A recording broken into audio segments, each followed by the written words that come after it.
Hello! This is Matt. And Emily from Scarecrow Video in Seattle, Washington.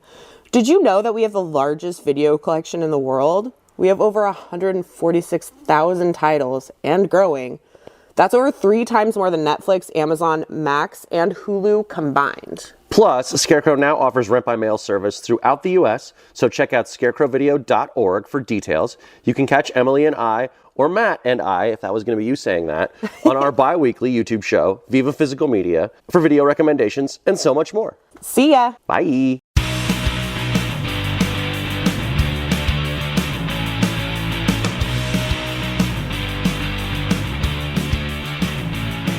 Hello there, and welcome back to the Disc Connected. I'm here with Francis Galluppi, who is the writer-director of The Last Stop in Yuma County, and an upcoming pretty big project we'll get into in just a little bit.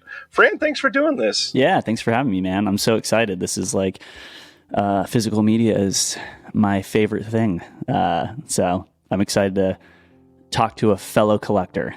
It's, literally surrounded. I kind of keep this clean, and it looks pretty cool. The desk that I'm on, piles. It's disgusting. I hate it. Oh yeah, dude. I love it. So yeah, what I do is I have a wall to wall shelf, and I'll all my new Blu-rays, they start getting stacked in front, and then because I'm too lazy to every Blu-ray, I don't want to move everything around because they're all alphabetical. So every few months, I'll be like, all right, here we go. And I have to start taking everything apart. And then and then I have then I put I have to pick which ones I'm all right, these can go in storage, right? Yep. The remake of RoboCop, that doesn't need to be on the shelf, right? I can put that in storage. And then when I expand, I can put all those back. But yeah. Amazing. We'll get into physical media more in a little while. The obvious first thing to discuss about here, though, is how do you first get into film? There's a lot of buzz surrounding Last Stop right now, and that's there's a lot of influences in it. You can tell. So how'd you first get into film? Yeah, my background's music, so I started playing punk bands when I was 10 or 12 years old. Started a band with my brothers, and went to college for music. Spent my 20s touring and crappy punk bands and shitty vans with no AC and stuff. And but I was always really obsessed with film. I would sort of rewatch the same movies over and over again as a kid, and then I think it was when I saw Funny Games in 2007 or whatever, the remake. That's when I really did a deep dive. I remember coming out of the cinema and just being what the fuck did I just experience? And that sent me down a real deep rabbit hole. And yeah, so I was always obsessed with movies. I honestly probably more obsessed with movies than I ever was with music.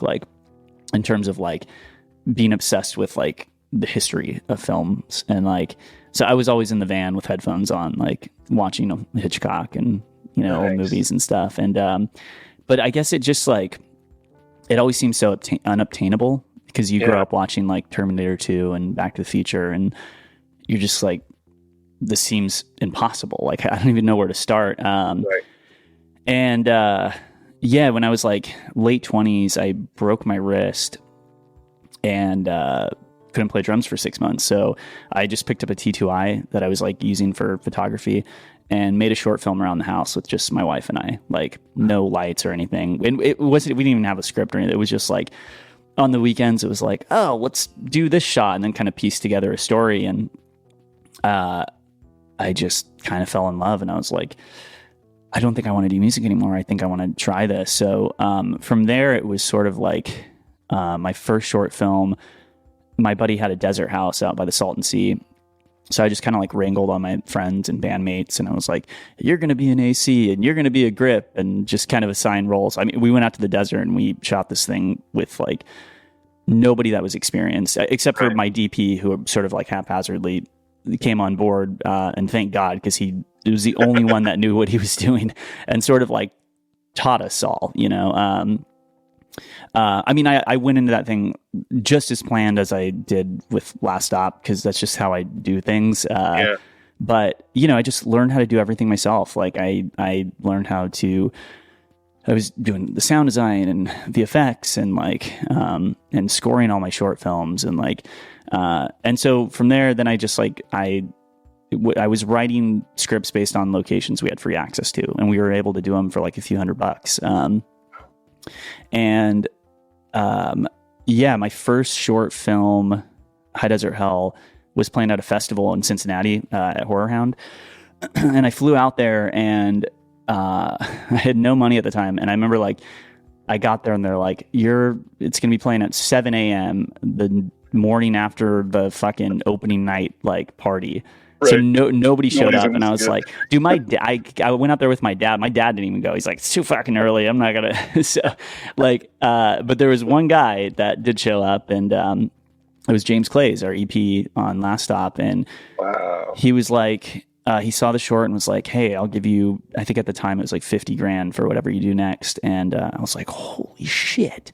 I can fucking make 3 features for that, you know? And like, so I kind of did what I was used to doing. I mean, I sort of looked around the LA area and was looking for like, I'm very drawn to like, you know, period pieces and stuff. So I found this location, 4 Aces out in Palmdale. And, which at the time I didn't know it was such an overused location. Now I see it fucking everywhere. It's in TV shows and commercials but I was like, this place is incredible. Like, and so I went there, took a bunch of pictures.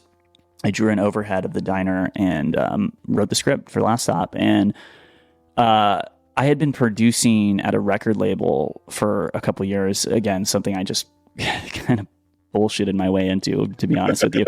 But I learned a lot, and I knew a lot about producing. And so I was like, I'm going to produce this myself and like do it just how I did my short films, hire my friends. And James had a loose connection with Richard Brake. So he was the first person we sent the script to. This was like 5 years ago, maybe, or 4.5 years ago, whatever. And we hopped on a call, and he was like, I love the script. I want to do it. And I was like, oh shit, like maybe we can do this bigger than $50,000. Right. So I ended up optioning the script to a production company, and they were like, we're gonna make this movie for $5 million. And I was like, oh my god, this is insane, where do I sign? Right. And very quickly learned, because like I don't know shit about the business. All I know is like, get your friends together and go make shit.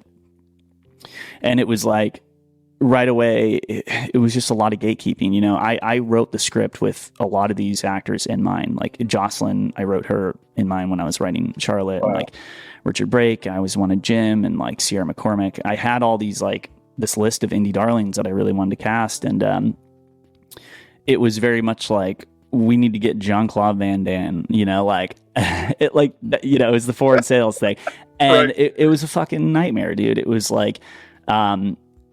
I just felt my story and my movie like slipping away. And like, even when we did agree, like, okay, maybe I can make this work, this like name with quote unquote value, nobody said yes. You know, I'm a first time filmmaker. Right. Like it was never going to happen.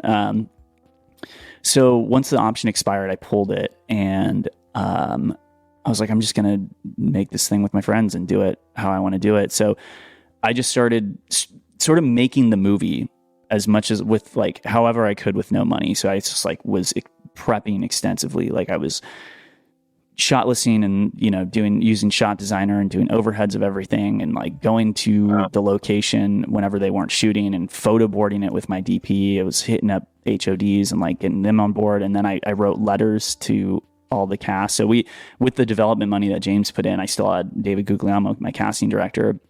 So he helped me get like letters out to a lot of these actors, and like that we were at one point we were like fully cast and, you know, ready to fucking go, and we had no money. So so James, like, he had been messing around with me, just saying like, yo, I'm gonna what if I just sell my house to finance it? And I was like, that's fucking crazy, don't do that. And then finally I was like, hey man, I don't know if you're serious or not, but if you are, like, this is what it means. Like, we can make the movie that's on the page, you know, completely outside the Hollywood system.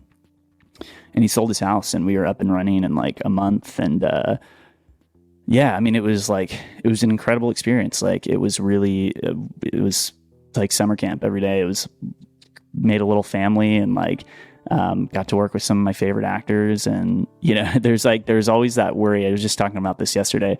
Like, everyone was just like, "Ah, God, this is the best set I've ever worked with." It was so much fucking fun. And there's that, like, I don't know what the saying is, but it's like the funner you have on set, the shittier the movie is, kind of thing. Right. So it was such a fear of mine to be like, "Oh my God, we all had such a good time," and then everyone's gonna watch the cut and be like, "Oh God, that's what you were making. That's what we were making." And so I'm just so happy that, like, it's getting the positive reception it's gotten, and, like, it feels so good to just get it out in the world, man. I'm like, it's been 4.5 years of my life working on this thing, and I've had 2 kids in the process, and I never expected, any one of these things, getting a Blu-ray. I never fucking thought that would happen. Getting theatrical, like, everything that's happened has just been like, holy shit moment. So sorry, that was like, I know I went past the question, no, but yeah. It's like 900 threads I want to unweave now. I mean, the first thing, like, obviously the most poignant thing at the end of there, having a buddy sell a house to invest in you,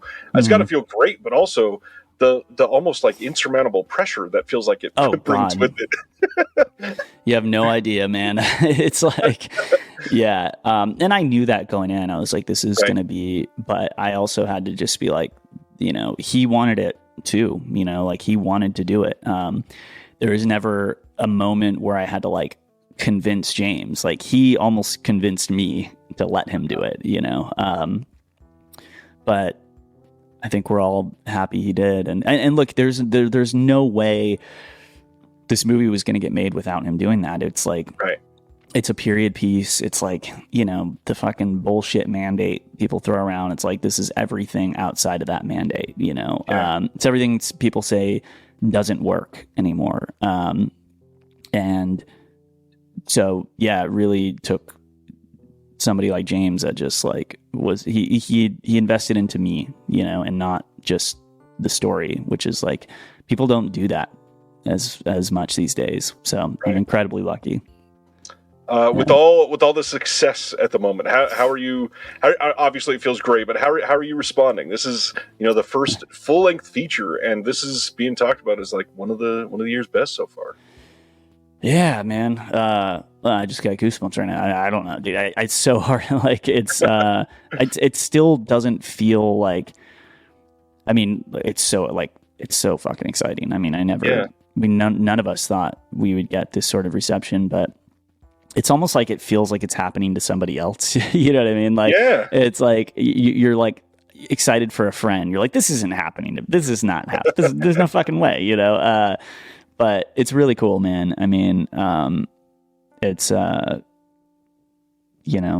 sort of, like, in the thick of it right now, doing, like, just really juggling multiple things. And I'm very excited to just sort of, at this point, very excited to just, like, go in my little hole and write, that's the cool thing about filmmaking is, like, it's this constant, like,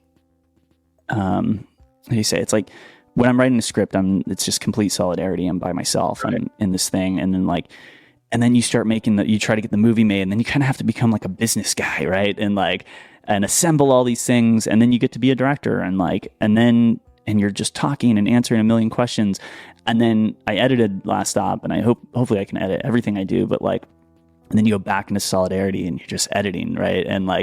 And then you do the whole press thing, and then you're talking every day. And so now I'm doing that. And I'm like, I can't wait to get back into the script writing mode, like wherever you're at, you're just like, you're looking forward to the next thing. And then once you're by yourself for months, you're like, God, I can't wait for this to be over. And I can, like, start actually having, like, creative conversations and, like, making things happen. So, but it's all so fucking cool, man. I love it. One of the things that some of the indie filmmakers I've spoke to have kind of dreaded the most is the fact that when you are doing, especially your first one, you have to wear literally every hat. There's no negotiation. You're wearing every hat. Everybody's wearing multiple hats on an indie set, but yeah. For those that I've spoke to, that they said that's one of the things that almost broke them down and literally stopped it from happening. During this process, what was, like, the biggest thing other than, the big investment? What was the biggest gatekeeping thing that you were able to accomplish to get past it? it's really just like I had to realize that, like, once I realized that nobody's going to care about this movie more than me, you don't think like, oh, why aren't people doing their jobs? Blah, blah, blah. You just kind of, you're like, well, because it's my fucking movie. Like, they care, but they don't care the way I care. You know what I mean? So, like, and that's okay. No, like, I don't care what fucking scale or budget your movie is. Nobody's going to care more than you, you know? Yeah. And the sooner you accept that, the sooner you're going to stop, like, complaining about things. You just kind of inherently just like kind of do everything, right? Like you're sort of involved in every conversation. And yeah, so it was like that. It was just like the moment I was like, I am not going to wait for people to give me permission, right? Like I'm not going to wait for somebody to give me money to pay me to go scout or something, right? Like that's insane. Like it's indie filmmaking, right? Where nobody's here for a paycheck. Exactly. You just go out and you do it, man. Like, you know, I was with no money. I just invested all my time into like, you know, I was producing full time at a label, and like every spare minute I had, I was investing it into Yuma. Like I was just like prepping and like putting the pieces together so that when we actually had the financing, like we were able to just fucking go, you know? Yeah. So it's like, yeah, you just gotta, I don't know, fucking care enough to want to do it, you know, and not wait for like quote unquote like Hollywood to say you can. So I don't know if that answers your question, but yeah. It does, and really, when you think about it logically, the difference is palpable for most people that, especially that are going to be the face of this movie. Which, oddly, it won't be you, even though this is your heart and soul. It'll be the people that are in it. Yeah, they spent a couple months maybe being like fully in this thing, and this is like an eighth of your life. Literally. Oh, totally. Yeah, 100%. Yeah, alone you can feel that. God, don't say that, dude. Jesus Christ! It's like, yeah, no, it's so true though, man. But it's also like I get it though too. It's like, like you said, it is their faces, right? It is. Yeah. So you also have to like, I would never be like, this is not like, you don't understand. This is 5 years of my life and it's only a month of yours. It's like, but it also is an entire lifetime for them, right? This thing is like, of course. It's like it's their face blasted on fucking iTunes, you know, and their face blasted on the poster, and I'm totally respectful and acknowledge that. I mean, look, it takes a village to make a movie, and like even though I said, yeah, you're the only one that's going to care as much as you do, but like, you need everybody. You can't do it alone, you know, and I don't know, the more passionate you are about this kind of stuff, like the more on board your cast and crew are going to be always. Yeah, like it was. Somebody told me before shooting Yuma, I was talking about like the process and how much I prep and all that stuff. And they were like, oh, you know, like kind of like, I remember my first feature kind of thing. Like, right. It was just like, you don't need to prep that much. Like when you're going to get on set and everyone's going to say like, I wouldn't stand there. I wouldn't say that, blah, blah, blah. And I never ran into that because one, I did one-on-one Zooms with every actor and like comb through the script, and anything that did feel contrived or forced or whatever, I would rewrite on the spot. And like I had overheads, and it was sort of like a football game every morning. Like we like would huddle, and I'd be like, this is sort of the blocking, and this is and like your cast, granted, like I worked with amazing actors that really trusted me, but like they sort of see how much prep you did and like how prepared, and they're like, I don't want to fuck with that. Like, you know what I mean? There was maybe like one time where somebody was like, can I actually sit over here instead?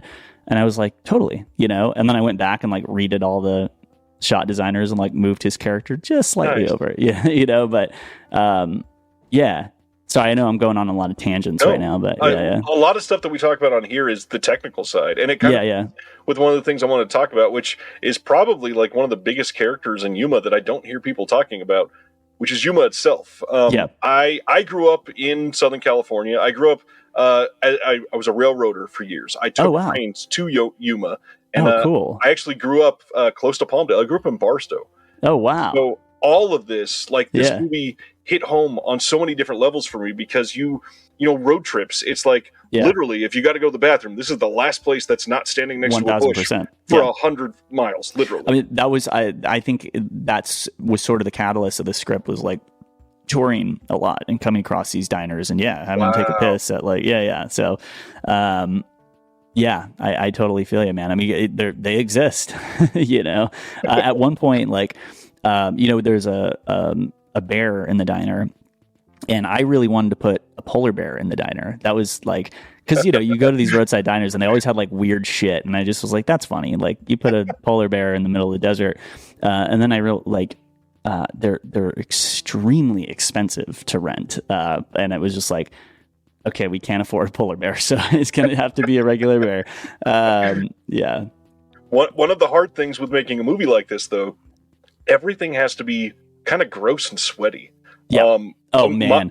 Every fucking take, it was like, add more fucking glycerin, add more fucking spray. It was, I still don't think it's enough. I watched the movie and I'm like, they should have been more sweaty. They should have been fucking Wake and Fright. That was sort of my. Have you seen Wake and Fright? Oh yeah. Yeah. So that was sort of my North Star in terms of like sweat level. But anyway, I cut you off. So my big question is, when was it filmed? Because in Palmdale, like, a lot of people don't understand, it's either 10 degrees or 110 degrees, like almost literally. Dude, it was. I think we were like, oh, we're gonna be fine. I think it rains 4 days out of the year. We got 3 of those days. like there's every scene outside, the actors are freezing. Like, we had to actually. I have so many stories about that. So the scene with like Jim doing the knife sales pitch, it is pouring rain outside. I mean, there's literally an HMI that fell over. There's flags blown across the window. We had to frame up so you couldn't see the ground because it was just puddling up. So it's pouring rain there, and we had to get all the fucking rain sound out in post. Anytime you see characters outside, it's freezing. Like the scene with Alex and Sam, she had different wardrobe. She was like in like a tube top, I think, and like and the previous day we shot Jim's coverage, I think, and then the next day we were flipping the world, and she was so fucking cold. We were like, we have to reshoot everything because we need to put her in like. So we had to like piece together her wardrobe because it was just too fucking cold, and we had to reshoot it. Same thing with like we had to with like I think Sierra and Ryan standing out there. Like, I could still tell like Sierra was trying so hard not to shiver, but like I could tell. No one has said anything, but like I could tell she's just like freezing. She's just like you could fucking see it in her face. She's trying to be like, nope, it's hot, it's sweaty, it's hot. Like, yeah. So yeah, no, you're right, dude. It was not fun. I went in there thinking like Lancaster, Palmdale. Oh yeah, it's gonna be hot as fuck. And like, no, dude, it was cold as shit. There's a lot of BTS photos where I'm literally wearing a fucking ski mask on set because it was so cold, and I was directing looking like the fucking Zodiac killer and shit. Right. Like, that area, so many people that have never been there don't understand the weather is so extreme. And most people, like, they're used to thunderstorm, extreme weather, or even like tornadoes. But there, it's literally like there's no one around for miles, first of all. So you're all on your own in the middle of nowhere. But it's literally like -5 degrees sometimes, literally 125. Well, and the other crazy thing too is like the thing that really slowed us down was, it's a three-way, or there's like that intersection right on the corner. And I was like, I think when we scouted, I was like, oh, there's like no traffic. It's going to be fine. Dude, we had to reset so many fucking times because of cars, like especially like those long oneers. Like we would be so close to nailing it, and they're just like vroom, motorcycle zoom, and we're like, fuck, so yeah, that was also something that we weren't expecting, was just how much traffic goes through that diner or that film location. Yeah, fucking Palmdale, man. I had no idea. Palmdale's busy as hell, and it's one of those things where like it's people use it as an alternate route for the 15 going through California, and the 15 gets so backed up because it's the way to Vegas. It's the only way out of Northwest going out of that part of California. Yeah, it's fucked, and then Palmdale gets screwed over even then on the alternate route. Oh, I'm sure. Yeah, I can't even remember. Is it Palmdale or is it Lancaster that 4 Aces is in? I can't remember. One of the two. Either way, well, I mean, Lancaster and Bakersfield, that whole area is pretty bad too. Yeah. I mean, they got the Tehachapi, and that's the crazy thing is both of these places are deserts because of the mountains that are nearby. So it gets super cold there, and people don't realize that. Yeah. All right, I'm looking right now. Oh, it is in Palmdale. Yeah, I thought it was Lancaster, but Palmdale. Yeah, and they shoot so much stuff there. I remember did you see Dave? The last season of Dave? Oh no, not yet. The first episode was shot at 4 Aces of the last, I think, season 3, and I think they shot right after us, and I was like, oh shit. But anyway, yeah. So, I'm always writing in like the worst locations, to be honest with you. I'm like, one day I just want to like write something on like this fucking like beautiful like fucking island and make a little vacation out of it, but it's always like snow and desert and like places nobody wants to be. Inherently that creates tension, and that's 100%. That's one of the best things about this movie is that it is so fucking tense no matter what the situation is. Yeah. Oh, thanks, man. Yeah. With tension, I've kind of noticed, and this may just be for me, I'd love you to explain it since you're the one that wrote and directed this, but writing tension always seems easier than creating it visually. Do you have any like go-to things for you that make it feel like you can get tension on the screen that feels palpable? I would say the opposite for me. Oh, interesting. Like I would say, I think when a lot of people read this script, it wasn't like, oh my God, there's so much tension. But I had to be like, this is how we create tension. You know what I mean? And like, it's, you watch a lot of Hitchcock, right? Yeah. Like, so there's a lot. I mean, honestly, like anytime I'm pitching, like, or when I'm writing, I'm always like, writing how it's going to be shot. And a lot of times like that's how I'm pitching. And it's probably really obnoxious, especially like when I'm just like, and so we're here, then we're booming up and we're doing this. And like, I was like, no, what's the story? And I'm like, so, but yeah, cause I always kind of like when I'm writing tension, it's always, I kind of ask myself, what would Hitchcock do? Cause there's so many, it's like, what do you tell the audience that the characters don't know, or vice versa? Right. It's like, I just think about like the bomb under the table scenario with the Hitchcock, it's like, two characters. I mean, the thing, it's like two characters sitting at a table and the bomb explodes. It's like you get the shock factor, but if you show the audience the bomb, then all of a sudden it's so much tension. And that was sort of also the idea with the fuel truck, was like in the beginning, which a lot of people don't get the first time they watch it, or it doesn't click till the very end. Yeah. But, it's like that fuel truck, like the audience it knows that the fuel truck is never showing up, right? And we show the audience that in the very beginning, but weirdly, I think a lot of people miss it. But it's cool. I mean, it still works, if you don't catch it. But that was the idea of just introducing an element that only the characters know. I mean, only the audience knows. Right. It also helps when you have Richard Brake just staring at people the entire time. Oh, 100%. I mean, he's a fucking force to be reckoned with, man. He is like, he's an incredible actor. He's an incredibly nice guy. I hope to work with him many more times. Amazing. Yeah. You say that this was inspired by touring. Would we know any of the bands that you played in? Yeah, maybe. I don't know. I mean, I played in this band called Guttermouth. So they're a punk band from the 90s. And I was like 20, 21 when I started playing with them. And then just like, I'm like technically still in a band right now, but we haven't played like weird. We never like broke up, but like the guitar player just moved, and like this was like right before COVID. And then we kind of we still talk to the guys, but we just don't play anymore. That band's called Insecure Alex. So yeah, just a bunch, dude.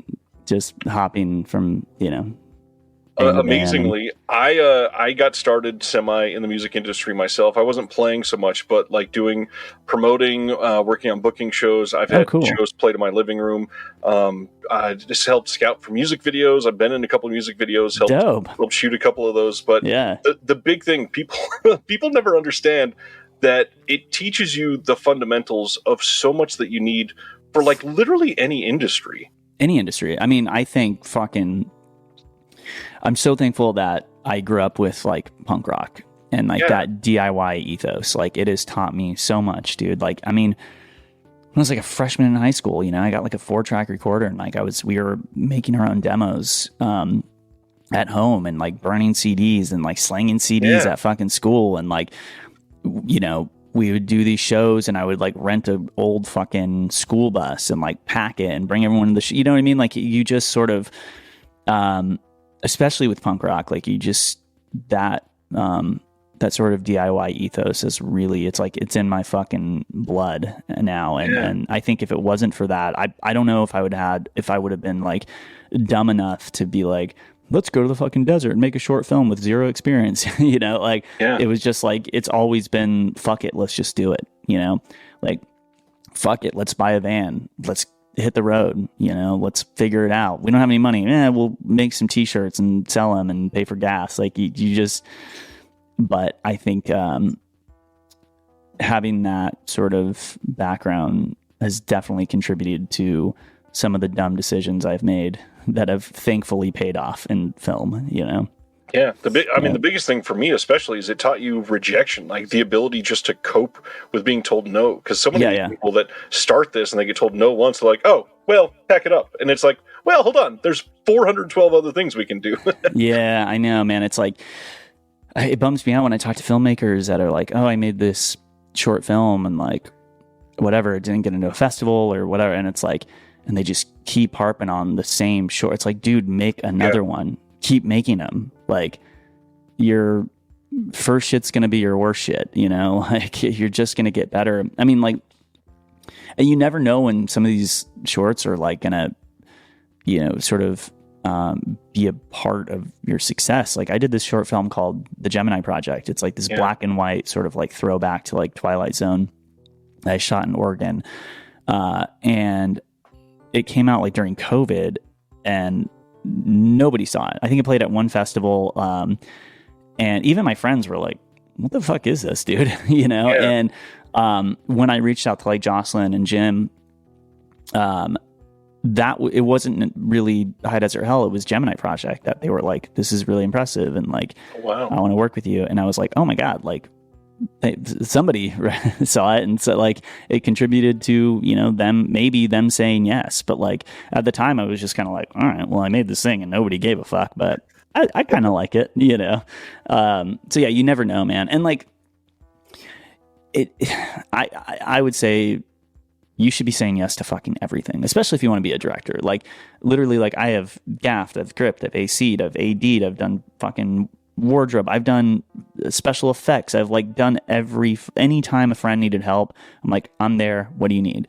And I can honestly trace back the sort of trajectory of like meeting James to finance the movie all the way back to the very first thing that I said yes to, or like certain other things where I'm like, I was on set and I was like, why am I doing this? Like, God, I'm still working for free.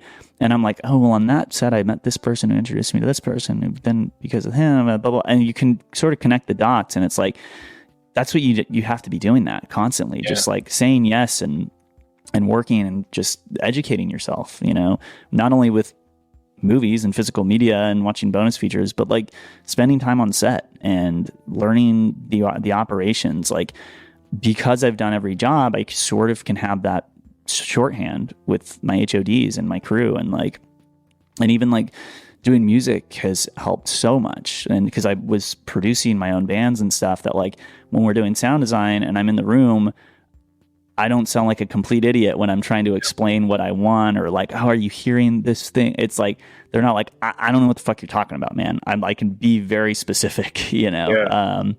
And also like, I mean, this was just dumb luck, but like my composer, because I was going to compose, do the score for Last Stop, and then my son was born, and I was like, I have to spend time with the family. I can't do the score. So I ended up hiring Matthew Compton, who is just incredible. I hope he will do every movie for me. But he's also a drummer. So it was great. Like we had that very like drummer shorthand. I mean, honestly, like though I barely gave him any notes. Like he just he took it, he ran with it, and everything he did, I was like, it's kind of perfect, dude. I don't know. Like at the very end, like we were tweaking things, but like, I mean, he got it immediately. Like he really he comes from comedy. He did like Pop Star and MacGruber and shit. Oh, and, wow. Yeah. And so that was the thing. I was auditioning a lot of different composers, and the second I heard Matt's stuff, I was like, oh, you know when to let the comedy breathe. Like you understand the tone of this movie, and it's playful, but it's intense. And like, I think he's a genius, and I want to, hopefully he'll do the next one for me. It worked very well. It's one of the things that I noted when I watched it is there's so many, there's a handful of like really obvious laugh out loud spots in a very tense movie that work perfectly, and the music, it dances around them like not many indie films can do. It's mostly people that don't understand that capacity to allow your audience to actually understand what happens there. Yeah. Thanks, man. I mean, I hope to always, no matter how intense a movie is, like you got to bring some levity to it, I mean, that's life, right? We're always finding like comedy in the most darkest fucking time. So I hope I can always stay true to that. I think that's just like sort of inherently how I like writing too. So speaking of tension and levity, we obviously can't talk much about it yet, but all this technical knowledge is leading to an entry in a beloved franchise. Oh yeah. Man. That film coming next. I do. Yeah. I mean, going back to getting my friends together and going out to the middle of nowhere and shooting something. I don't know if I would have done that without seeing The Evil Dead, that was, again, going back to like, you grew up watching Terminator. Weirdly enough, like I have older brothers and they showed me so many horror movies growing up. I saw like Nightmare on Elm Street and Halloween and all these movies. They never showed me Evil Dead. Like weirdly, I discovered that movie by myself. At an age where I was like, holy shit, where like I could really understand like the technicality, of that movie and like what Sam was doing with the camera. It was just like so fucking impressive and groundbreaking, really. And I think that if I never saw The Evil Dead, I don't know if I would have been, I don't know if I would have done what I did. I don't know if I would have grabbed my friends, but like, let's go to the desert and make a horror movie. It was kind of like The Evil Dead that sort of inspired that, of like, you watch that movie and you're just like, man, like you could just tell Sam and Bruce are having the best time making this thing with no money. And that's so inspiring, and they're like not taking themselves too serious. Exactly. Right? Like, but yeah, I mean, I'm a massive Evil Dead fan. I'm like surrounded by Evil Dead shit right now. So got one right over my shoulder right there. Oh yeah, nice, dude. Hell yeah. Yeah, I have an Evil Dead 2 poster right there,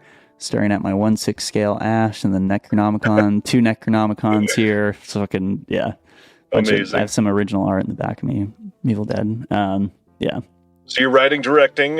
Can't share any more details, but that's a pretty damn big deal for somebody that's only done one big feature too.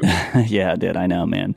I still can't really connect the dots, but I'm just doing the work, man. Well, obviously it hits a lot of boxes for you, but one of the things that I was thinking about when this was announced, horror is super forgiving to new directors. Like they're more apt to give people a chance than some of these other genres. Oh, totally. Do you have a finger on the pulse of why that may be?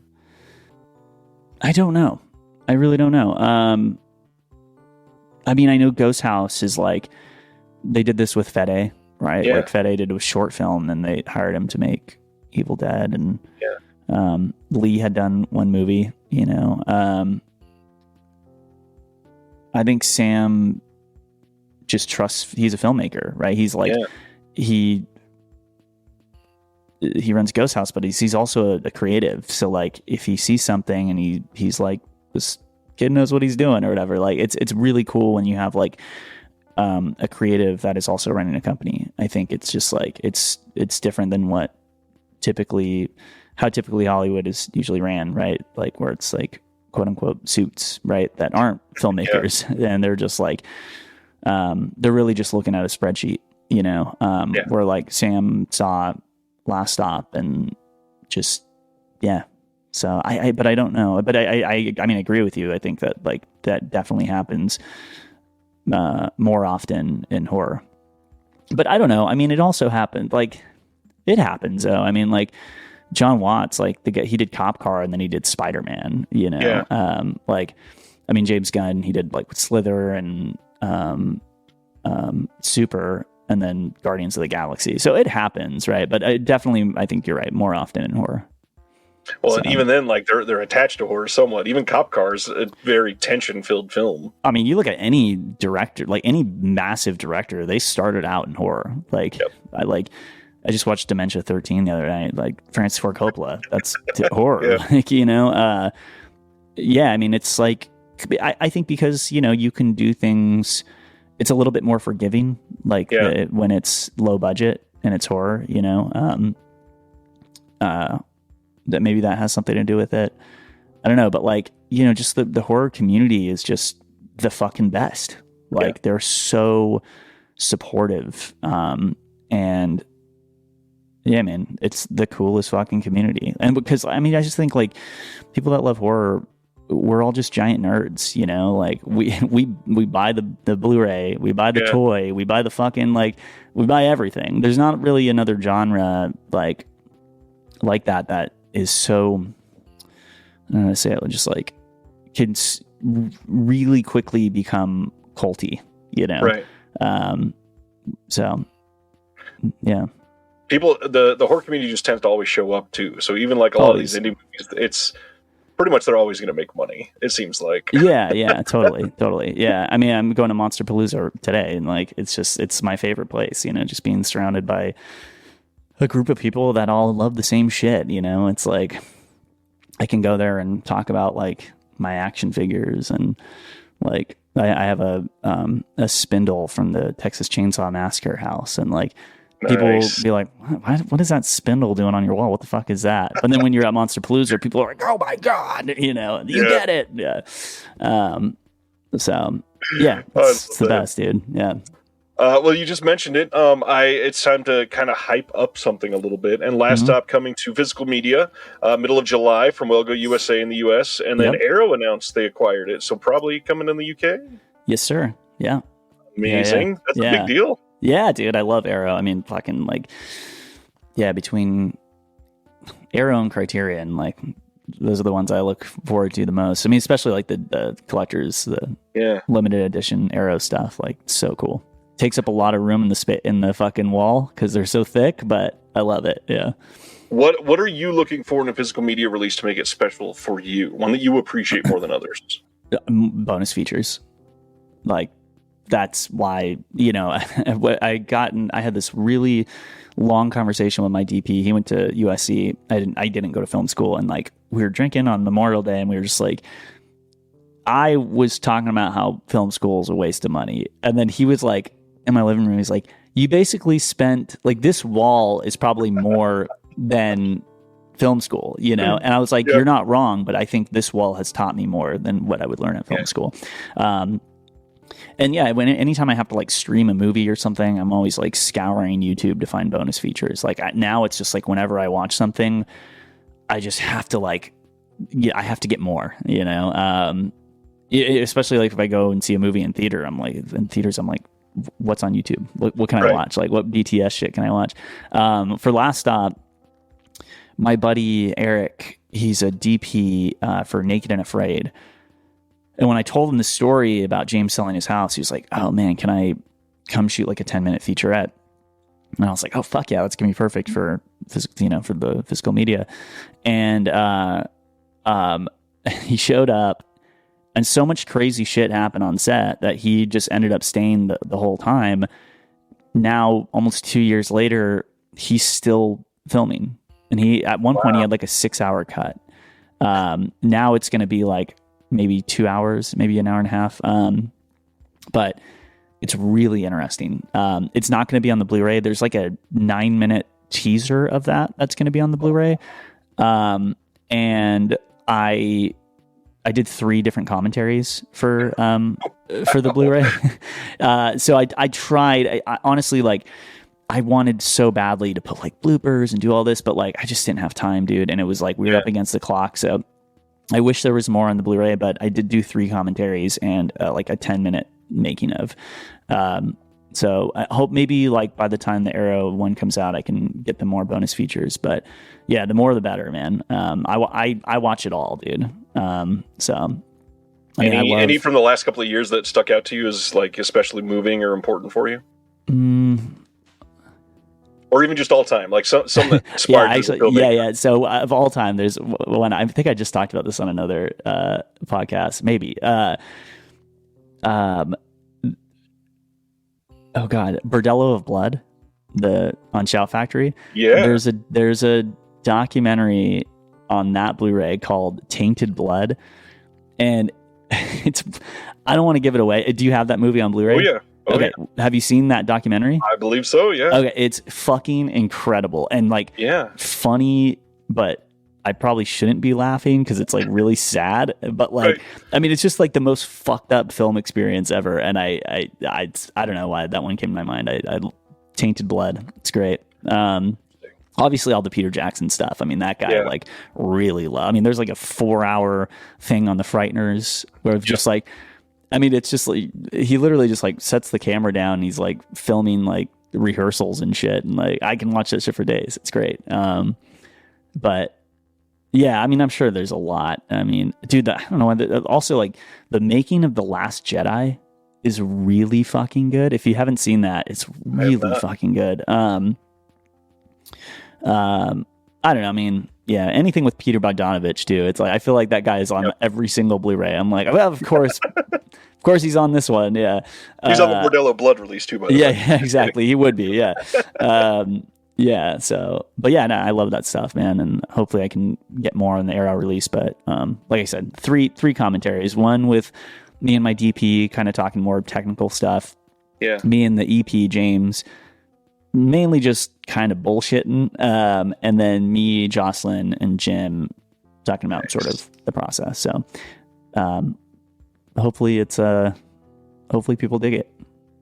Yeah. This is a super specific question, but I've been saying the same thing for years, that many of these releases are literally film school in a box. There's something that you can grab onto and learn how to go make a movie, or like just kick your ass and get started. Basically, sometimes. Yeah.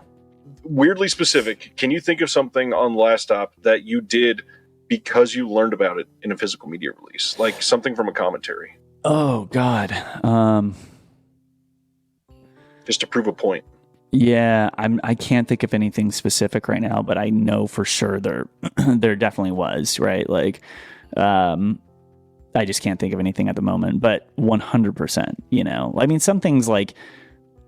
It's just like anything, right? Like you just sort of consume all this, like you consume movies and bonus features, and sometimes like you forget where they come from, and you just inherently subconsciously use it. You know, like I just rewatched The Killing a few weeks ago, the Stanley Kubrick movie, and like with all the money flying around at the end, I was like, oh, did this inspire Last Stop? And like maybe. You know, like I definitely don't think I was thinking about it. I definitely wasn't thinking about it at the time, but like I'm sure that's maybe where it stemmed from. You know what I mean? And it's same thing with like bonus features. I've seen so much that I'm like, yeah, there's probably a lot of times where I was like in the middle of a situation where I felt like everything was falling apart, and then you think about like, you know, God, what's the Apocalypse Now documentary? Hearts of Darkness. Oh, yeah. Yeah. And you're like, no, it's not as bad as that. So we're good. You know? Yeah. I mean, yeah, but speaking of Hearts of Darkness, like that's what it's called, right? Yeah, I believe so. Yeah. That's one of the best. I mean, hands down. Like that fucking doc is incredible, man. But also like American Movie, you know? American Movie's incredible, dude. Somebody gifted me the Colvin VHS. Nice. I got it signed by Mark and stuff. Yeah. But yeah, Oh, you know what's a really, really good one? I mean, and this is the documentary that inspired James, our EP, to like really want to make movies, is The Snowball Effect. I don't know if you've seen it. It's on the 10-year anniversary DVD of Clerks. But it's the making of Clerks, and it is so fucking inspiring. I'm going to put that as my number one. Like, that is one of the most inspiring docs I've ever seen. I mean, it's just Kevin Smith, like, basically racking up his credit card to make this thing. And like, and then people being like, this movie sucks and it's going nowhere. And then one person sees it and it's like, it changes everything. I mean, that's exactly what happened with Last Stop, dude. Like, we all were like, okay, I think this is a good movie. We got rejected into every festival, dude. Like, yeah, like we didn't do all these, like all the big ones. Everyone said no. I mean, not even the big ones. Like, I don't want to start naming names, but like we got rejection letters from everybody. Nobody cared. And then like once it premiered and people started like talking about it, everything changed. You know, it takes one person to say yes, and like, or one person to like champion something and be like, no, look at this thing. So I like. And that was like a huge thing in the Snowball Effect of just like, oh, it's not he wasted his time and money and now he's got to go get a job. And then like one person in the theater saw the movie and did a write up and like just snowball effect, you know? And a lot of times that's how it is, you know, it always takes that one person to say yes, just like James saying yes to selling his house to finance it. Nobody was going to make this movie. Nobody. Right. You know? So yeah. That's amazing. The amount of work that went into this is, it's palpable. Literally, you can tell. And that's, I mean, honestly, that's probably one of the unsung things that I don't think I hear many people talk about. As many, especially in the earlier, like 2000 to maybe 2010-ish time, we were getting a lot of these with like storyboard galleries or comparison between storyboard shots and how it actually turned out in the film. Yeah. And a lot of those can teach people like, no, you literally visualize the entire thing. Oh, the whole thing, dude. I mean, this sounds crazy, but like I would wake up in the morning and sort of close my eyes and like be able to watch the movie in my head, like every single fucking cut. I mean, I can show you, hold up real quick. I've showed this off before, but like this is sort of like what it looks like. So this is like my sort of prep Bible. And it's like, this is, tell me if you can see it, but it's like, no, actually, you know, wow. Every single overhead of the movie. But yeah, it's every single overhead of the movie. You know, it's that much prep. And like on top of that, it was also going to the location and photo boarding. And like for the Roy Orbison sequence, it was like, actually, I shot that sequence like 5 times. Like, you know, and everyone was like, this is so stupid. You're putting a music video in the middle of your movie. It's not going to work. And I was just had to stick to my guns. I'm like, I was filming it around the house and, you know, cutting it and be like, what am I missing? Okay, I'm missing an over here or whatever. But yeah, man, I mean, look, everybody works different, right? There's probably some directors that are like, I don't need a shot list, and they make a fucking great movie and they figure it out on the spot. And sometimes I did have to ditch the shot list, right? Because we were up against the clock and it was like, all right, dude, let's just put it on a Steadicam and fucking figure it out, you know? But when you prep, like, you know, it's a lot easier to pivot when you're this prepared. But I mean, that's just my process, you know, like I have to prep that much. Like, you know, I use SketchUp and I do like a 3D design, of the entire location, of every location that we shoot out. And then I scale it down to a 2D and then I implement it into Shot Designer, and that's where I start planning my overheads. But like, I actually have to like physically see a space. That's just how my brain works, you know, but it's probably overkill, but that's just my process, you know? Well, not that you need more feedback on it, but the Roy Orbison sequence is fucking incredible. Oh, thanks, man. It was still change on the end on Richard Brake was like, it was so perfect. Mind blowing the way that was shot. Yeah, that Vertigo fucking shot it was very hard to pull off with like, we didn't have the like, I think our second was like on a whip trying to do it. Wow. And it was, God, I don't know, we did like 30 takes. It was very, very hard. But yeah, Jim will admit this. He said it before on a podcast, but it is funny because like he was really trying to convince me to cut the Roy Orbison thing. He was just like, dude, trust me, blah, blah. Even when we were shooting, he was like, Fran, what are you doing, dude? What is this? What are you doing, man? And I was like, Jim, shut the fuck up. Like, you know, and now I remember the first time, I think I showed Jim, it was me, Jim, my best friend, Scott, and James, showed them the first cut. And I had to pause it because he was just like, right away, he's like, I was so wrong. I've never been more wrong in my life. It's the best part of the fucking movie. And it was so like vindicating to be like, I'm so glad you like it, Jim. Because also like Jim he's a hero of mine, you know, like he's like, he was sort of like my North Star in terms of like, oh, this guy's making movies with his friends and making a career out of it. And like, that's all I really wanted was like, how do I make movies with my friends and like, be able to make a living doing it. And Jim did that. So it was nice to hear him be like, it's my favorite part of the movie. Yeah. Well, I know you got to get to Monster Palooza, so out of immense respect for your time, I could talk to you for the next 3 hours. But I know, dude. Me too, man. This has been awesome, dude. I want to ask you, what are your favorite Blu-rays back there? What's your favorite like physical media? Oh gosh, there's so damn many. I mean, shout out a recent one. I just watched The Case of the Bloody Iris. Oh, cool, dude. From Celluloid Dreams, a brand new label, and it looks like immaculate. One of the best 4K giallos I've ever seen. What's it called? The Celluloid what? Celluloid Dreams. This was their first title, and then they've announced Black Belly of the Tarantula, another classic giallo. Okay, I'm on their website right now. That one's coming out on 4K as well, and those are their first two titles. So it's really that's a big deal to step in with those two. Totally, dude. That is so dope. I'm a big fan of Radiance. Have you checked out Radiance yet? No. So, shares a name with you. Fran used to work at Arrow Video in the UK, and he stepped out and made this company Radiance. This is Bava's Planet of the Vampires. Ooh, that looks cool, man. Amazing art on all their releases. Yeah. But, the biggest thing, a lot of the films, not a lot of them, but they get a lot of unsung films that people just never talk about. But then they do things like The Hot Spot, the Dennis Hopper film. It's got a release from Kino in the US.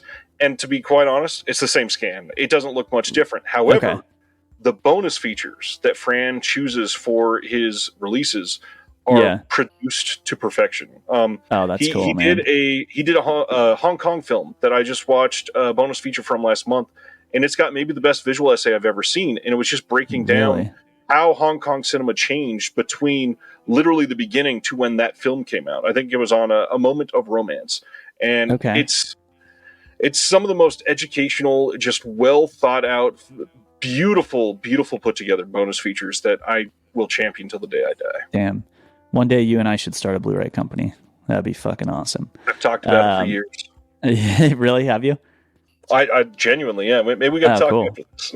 Yeah, right. Yeah. I just got that. What's Vinegar Syndrome's new like sub label? They just put out Red Rock West Cinematograph. Yeah, those are really nice. I just got Red Rock West, and it's so fucking cool. Like the little string and the little ribbon you pull out. Yeah. God, there was another one I just wanted to talk about. Oh, did you pick up Rolling Thunder on the new 4K transfer? I don't have it yet. I do plan on getting it, but I think I bought that movie like 4 times before. So yeah, exactly. Well, I did the commentary on that one. Shit! I did not know that. Yeah, I did the commentary. Me and my buddy Jackson Stewart did the commentary for Rolling Thunder 4K, and then they haven't announced this yet. But I'm also doing the commentary for Jackson and I did the commentary for Village of the Damned, the Carpenter 4K on Incredible. Shout. So yeah, hopefully I'll be able to do some more with Shout Factory. Those guys are awesome, and it's so much fun. Just, I mean, honestly, with Rolling Thunder, I mean, I definitely did my homework, and hopefully it's like, giving you some tidbits about the movie, but for the most part, it's just me like fucking, oh my god, this shot is amazing. Oh wow, like just geeking out. So what a weird accent to choose too. That's me just being a complete nerd, yeah, but it's basically me just gushing over the movie, Amazing. But yeah, so if you check that out, you can hear my obnoxious voice talk about Rolling Thunder for an hour and a half. Incredible. Well, now it's on the must-buy list. Yeah. Cool, man. Thank you so much for your time. We genuinely, if you're open to it, we got to do this again. I mean, oh, dude, I love that. After Evil Dead is close to finish, I would love to hear a lot of details. Yeah, for sure, man. Hopefully that one gets a nice physical media release, and then we can talk about that too. Undoubtedly, Evil Dead gets 35 of them, so I'm sure. Yeah, exactly. It's, especially the first one, dude. I've bought it so many fucking times, dude. Same. I think the one I have right now is just the steelbook with the one sheet. But yeah, man. Well, no, this was awesome. Thank you so much, man. And yeah, I'm sure we'll talk soon. And like outside of this, let's talk about starting our physical media company. You got it. Have time. Cool. Have a good time at Monsterpalooza. Awesome. Thanks so much, man. We'll talk soon. Sir. See you. If you're looking for more horror outside of the mainstream, look no further than Unsung Horrors, a podcast about underseen horror movies. I'm Lance. And I'm Erica. Every other week, we'll cover a horror movie with fewer than 1,000 views on Letterboxd. We'll even give you double feature recommendations to pair with the movies we discuss. From gothic to shot on video, from slashers to comedies, from giallo to J-horror, we'll cover all the subgenres. So join us as we unearth these hidden gems of horror. Follow us on Instagram, Twitter, and Facebook, all at Unsung Horrors, available wherever you listen to podcasts. And part of the Someone's Favorite Productions podcast network. Thank you for listening to the Disconnected Podcast. There's one big thing that you could do to help the show, and that is to leave a rating and review on the podcast service of your choice. Thank you. I am Adam Lundy, co-host of They Live by Film, a podcast dedicated to bringing you film discussion and interviews from around the world. Every week, my co-hosts Chris Haskell, Zach Bryant, and I discuss a wide range of films, from monumental classics like Vertigo and The Rules of the Game, to the craziest, schlockiest movies ever made, like Deathbed, and everything in between. We are also lucky enough to have sat down with some of the biggest players in the boutique Blu-ray and film restoration game. If this is your thing, then come hang out with us every Thursday at 7 p.m. Eastern, wherever you normally stream your podcasts, and now as part of the Someone's Favorite Productions podcast network.